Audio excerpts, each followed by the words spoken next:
Voilà, j'espère que vous allez bien. Bon, vous avez vu mon accent parfait. Vous l'aurez peut-être deviné, c'est parce que je suis au Mexique aujourd'hui pour faire cette petite vidéo. Alors, on va parler des choses qui fâchent un petit peu. On va parler en réalité des pires anecdotes qui me sont arrivées avec mes locataires. Donc voilà, je vais vous raconter ces petites histoires-là. Je vais vous raconter trois histoires. Si le principe vous plaît de ce nouveau principe de vidéo, bah, dites-le moi dans les commentaires. Laissez-moi un pouce bleu et j'essaierai de refaire des vidéos sur cette thématique. Alors, la première histoire que je vais vous raconter, certains la connaissent déjà. C'est l'histoire d'un des locataires. C'était finalement, alors c'est pas mon premier locataire, mais c'était mon premier investissement. C'était il y a quelques années déjà maintenant, c'était il y a peut-être, il y a plus de 5 ans en tout cas. J'avais un locataire qui était seul. Un mec qui avait, un homme célibataire qui avait 20 ans je crois de mémoire, qui avait un enfant déjà, qui s'était séparé de sa copine. Et pour obtenir son logement, il devait forcément avoir un logement. D'accord. Pour pouvoir avoir la garde, je veux dire, des enfants, il devait forcément avoir un logement. Euh, donc j'étais un peu pris d'émotion par son histoire. Je me suis dit quand même, enfin, si personne lui fait confiance à ce mec-là en se disant, ben voilà, si personne lui dit, ben écoute, je te fais confiance, même si tu as 20 ans. En plus, il avait un diplôme de boulanger. Je me disais, boulanger en soi, bon, ça doit pas être très compliqué de trouver du boulot. On en demande partout. Si le mec est pas mauvais et qu'il a envie de bosser, il trouvera du travail. Donc je me suis dit, bon, bah écoutez, on va lui faire confiance et on va y aller. Bon, bah du coup, c'est ce que j'ai fait. On a signé un contrat. Au début, ça se passait correctement. Et rapidement, on a eu un premier problème de règlement de loyer. Bon, bah, je me suis un peu énervé parce que c'était mon premier investissement. Donc c'est vrai que c'était pas forcément cool. Je fais confiance à un mec, finalement, il me l'a fait un petit peu à l'envers. Donc, bah, comme c'est la première fois que je gère un impayé, on fera une vidéo sur la thématique, mais c'est pas le sujet. Comme je m'énerve un petit peu et que c'est ma première fois, ben, rapidement, finalement, le contact se casse avec cette personne, puisque au début, je l'appelais toutes les semaines, savoir où ça était, puis tous les jours. Puis à un moment donné, le mec m'avait bloqué, donc j'avais plus, je ne pouvais plus le contacter. Donc, tout simplement, j'avais plus de contact du tout avec lui. Donc, au final, qu'est-ce qui se passe? Ce qui se passe, c'est que j'ai plus du tout de contact. Je suis pas sur place. Je suis à 500, 600 km du lieu en question et je sais pas vraiment comment faire. Un jour, je reçois un coup de fil de la gendarmerie nationale qui m'appelle en me disant bonjour Monsieur Malguir, vous êtes bien propriétaire de tel logement à tel endroit? Je dis oui. Est-ce que vous avez bien un locataire qui s'appelle Monsieur X? Je dis bah oui. Il me dit nous avons prévu de faire une perquisition à son domicile demain soir. On aimerait savoir s'il y a un garage attenant au logement ou pas. J'ai dit bah écoutez oui en effet il y a bien un garage attenant au logement. Euh, du coup il peut éventuellement avoir on va dire caché des choses là-dedans. Bon, ils me disent bon bah ok merci. Je dis mais pourquoi en fait qu'est-ce qui se passe Il me dit, bah, écoutez, votre locataire, ce qui se passe, c'est que la nuit, bah, il sort en douce et il cambriole toutes les maisons des voisins. Je dis, putain, merde, c'est quoi cette histoire? Je dis, mais c'est quand même fou. Enfin, et ouais, le mec, donc au final, le mec, il bossait pas. La nuit, il sortait avec ses potes. Il a eu de mauvaises fréquentations. Il a traîné avec un mauvais groupe de personnes. Il se retrouvait à faire les maisons, cambrioler les maisons des voisins. Donc, vous imaginez un peu l'ambiance dans le secteur. Euh, du coup, c'était un petit village, hein. Il y avait, je sais pas, 200 habitants, hein. C'est un tout petit village. C'est un de mes premiers investissements, je vous ai dit. Donc, il y avait 200 personnes. Et donc, vous imaginez que ça s'est rapidement su, finalement, que le locataire de mon logement était un cambrioleur. Donc, ça la fout mal. Ce qui s'est passé au final, c'est que je me suis quand même posé beaucoup de questions. Je me suis dit, mais merde, ce mec-là, il va aller en prison. Qui va me payer mon loyer, quoi? Et ce qui s'est passé au final, c'est que j'ai eu un petit peu de chance dans l'histoire. C'est qu'on a réussi à recontacter le père. Alors, c'est le père qui nous a recontacté, c'est encore plus drôle que ça. C'est que le père nous a contacté en nous disant ben voilà, on aimerait faire l'état des lieux de sortie pour récupérer la caution. Je dis bon, bah écoutez, pourquoi pas. Et là, j'ai le maire de la ville qui m'appelle en me disant oui, monsieur Malguir, j'aimerais être présent lors de ce moment-là parce qu'il y a quand même eu des problèmes avec tout le voisinage. Et surtout, j'aimerais être présent lorsque vous choisissez votre prochain locataire. Donc, c'était assez drôle d'entendre le maire qui disait que apparemment j'avais mal choisi mon locataire. Donc au final, qu'est-ce qui se passe?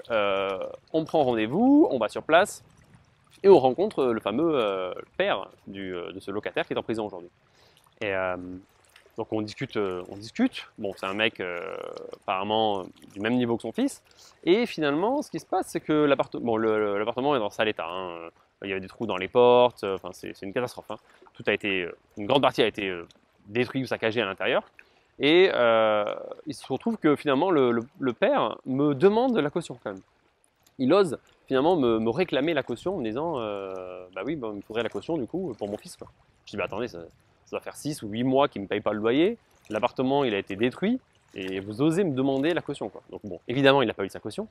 Et ça s'est terminé comme ça, c'est-à-dire que j'ai réussi finalement, dans ma chance, j'ai réussi à m'en sortir et à récupérer mon logement. Et bon, ok, j'ai pas récupéré mes 6 ou 8 mois de loyer perdu, mais en tout cas, j'ai récupéré mon logement et ça, c'était l'essentiel parce que si le mec il passe 3 ans ou 4 ans en prison, ou même 1 an en prison, ne serait-ce qu'un an en prison, bah, qu'est-ce que je fais, quoi? Comment je gère cette problématique? Donc, c'était vraiment un gros problème.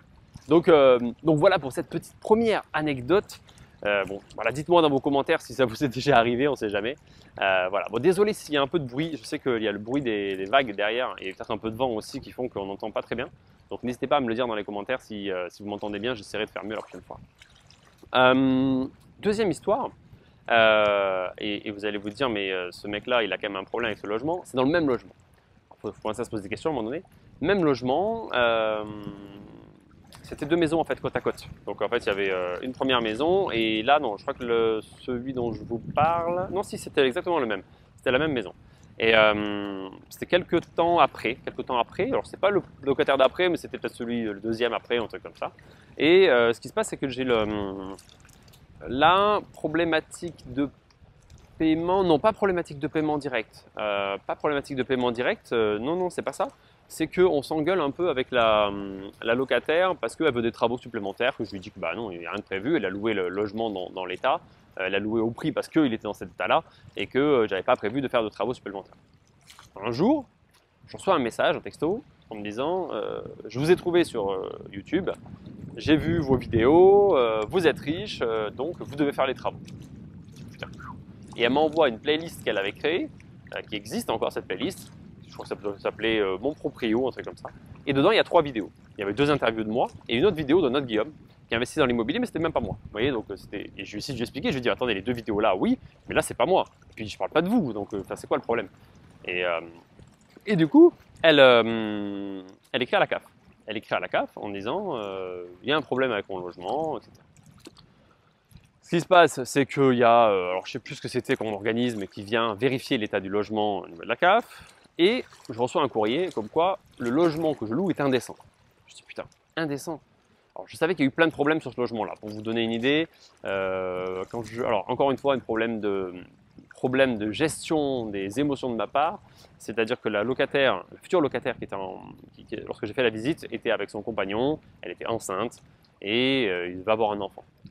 Donc voilà, c'était mon époque où j'étais trop grand sentimental et du coup je laissais faire ce genre de choses. Ce qui fait que bon, j'ai laissé la chance à ces gens-là de pouvoir utiliser mon logement et de les prendre en tant que locataire.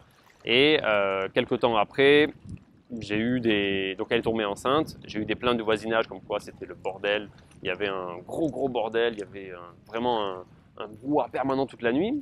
Donc j'envoie un message à la locataire, je dis mais qu'est-ce qui se passe? Elle me dit mais non, je ne suis pas moi. Je dis mais comment ça vous n'y êtes pas? Elle me dit non, il n'y a que mon compagnon qui est sur place. En fait, donc le compagnon fêtait la fiesta pendant que sa femme était à l'hôpital, enfin à la maternité. Donc bonne ambiance déjà. Et quelques semaines après, putain, même voisin qui m'appelle en me disant c'est trop de bordel, à 2 h du matin il y a la fête, il y a les voitures qui passent avec la musique, etc. Je dis qu'est-ce qui se passe dans ce truc-là? Donc je rappelle. Et là, elle était bien sur place, hein. C'était bien elle. Donc ça veut dire qu'en fait, il y avait un bébé qui était bébé, comme son nom l'indique, et qui avait peut-être 1 mois ou quelque chose comme ça, et qui essayait peut-être de dormir dans une pièce, et pendant ce temps, ils faisaient la fête, le teuf avec leurs amis, en fait, jusqu'à 2 h, 3 h du matin. Je me suis dit, mon Dieu, mais c'est dingue, c'est dingue. Pauvre gamin, quoi. Pauvre gamin, de terminer comme ça, quoi. Et c'est cette personne-là qui m'a, du coup, écrit pour me. Donc, elle a fait venir, donc, je vous dis, la CAF, qui a fait une inspection et qui a dit, bah, en gros, c'est en sale état, donc c'est indécent. Sauf qu'en fait, ce qui se passe, c'est que moi, j'avais essayé de faire des travaux à l'intérieur. Enfin, non, j'ai essayé de faire des devis à l'intérieur après cette déclaration, sauf que les artisans ne voulaient même pas intervenir. Pour vous donner une idée, elle faisait faire ses excréments aux chiens directement dans la baignoire. Donc, du coup, moi, l'artisan me dit, bah non, mais attendez, moi, il y a des excréments dans la baignoire, c'est crade, ça pue. Moi, je n'interviens pas, quoi. Donc, je dis, mais attendez, comment je vais gérer ce problème-là?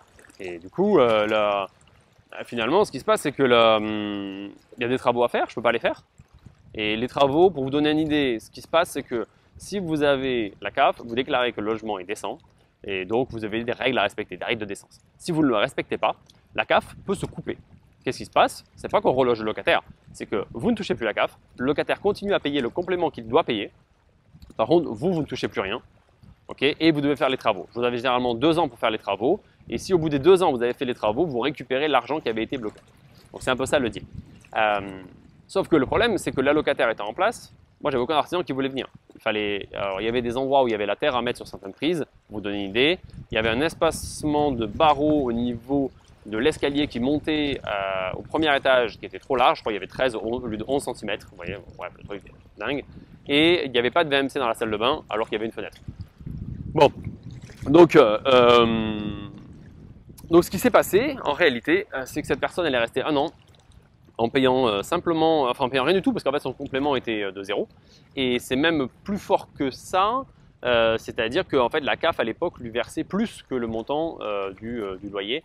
Donc je devais lui reverser tous les mois en fait un virement, je ne sais plus c'était 20 ou 30 euros par mois, je devais lui reverser. Donc une histoire de dingue avec ces gens-là. Donc j'ai même eu des courriers d'avocats finalement de la CAF qui payaient ça pour me dire que je mettais en danger les locataires, qu'ils avaient étudié mon CV, qu'ils avaient vu que j'avais fait des études dans le bâtiment et que du coup j'étais pas sans savoir que des problématiques de structure sur la maison, enfin ils sont allés dans des délires, ils ont repéré tous les stages que j'avais fait dans certains endroits grâce à LinkedIn principalement. Et donc ils avaient fait un courrier comme ça pour se blinder et pour me foutre dans la merde, quoi. Et donc voilà, dites-moi si vous voulez que je vous raconte la suite de cette histoire, mais sinon je vais passer 1 heure là-dessus, quoi. Bon. Et la troisième histoire que j'ai eue, qu'est-ce que je vais vous raconter? La troisième histoire que j'ai eue, c'était un locataire que j'ai actuellement. Donc je ne vais pas dire son nom évidemment, je ne vais pas dire où est-ce qu'il se trouve, dans quelle région, etc. C'est sa maman qui m'a appelé en fait et qui me dit écoutez, voilà, j'ai mon fils qui voudrait louer un logement. Je dis ok, très bien. J'étais pas sur place, donc c'est quelqu'un d'autre que moi qui a fait la visite, qui a visité avec la maman, qui a dit ouais, non, la maman est très correcte, il n'y a pas de souci. Je dis bon, bah nickel. Au final, il s'aperçoit que le fils en question avait, je crois, 50 ans, hein, donc c'est pas un fils de 25 ans, un fils de 50 ans qui se retrouve du coup dans mon logement. Et j'apprends quelques semaines après, de la part de la personne qui fait un peu la gestion pour moi sur place, voilà, et sa compagne qui fait également tous les ménages, j'apprends que le locataire en question a un casier judiciaire. Et pas n'importe quel casier. Et je finirai cette vidéo là-dessus. C'est pas très drôle, hein, c'est pas très drôle. Mais en fait, il est allé en prison parce qu'il avait tué un policier. Donc voilà, je finis sur cette note un peu dramatique, mais du coup, j'ai appris après cette problématique-là. Alors, évidemment, ça refroidit un petit peu. Cette personne aujourd'hui, elle est en impayé partiel, c'est-à-dire que je crois que j'ai 20 euros qu'elle ne me verse pas parce qu'on n'arrive pas à se comprendre. J'explique que je reçois tant de la CAF et elle me dit donc que je reçois plus. Bref, j'ai pas envie de me battre pour 200 euros, j'ai pas envie de perdre la vie pour 20 euros, je veux dire. Donc j'ai laissé tomber cette affaire-là. Il y a un virement automatique qui passe tous les mois qui correspond à peu près au loyer. Il en manque un peu, mais bon, c'est pas très grave. Donc voilà les petites histoires. Si ça vous a plu, si vous voulez d'autres histoires comme ça, croustillantes, un peu dramatiques pour certaines, un peu tristes aussi. Et voilà, dites-moi dans les commentaires, n'hésitez pas. Sur ce, voilà, je vous laisse profiter rapidement du paysage. Voilà, donc du Mexique aujourd'hui, on est à Bacalar. Voilà, c'est quand même pas mal du tout. On a une eau qui est magnifique, donc on va aller se baigner. Il est, je crois ici, il doit être 10h30 du matin. Donc on va aller à la plage. Sur ce, écoutez, malgré toutes ces histoires, ce qu'il faut retenir, c'est qu'aujourd'hui, moi je suis au Mexique, eux, je sais pas où ils sont. Et puis c'est plutôt cool, quoi. Voilà, allez, sur ce, je vous souhaite une très bonne journée. Je vous dis à très bientôt. N'oubliez pas de vous abonner à la chaîne. À très bientôt, salut, ciao!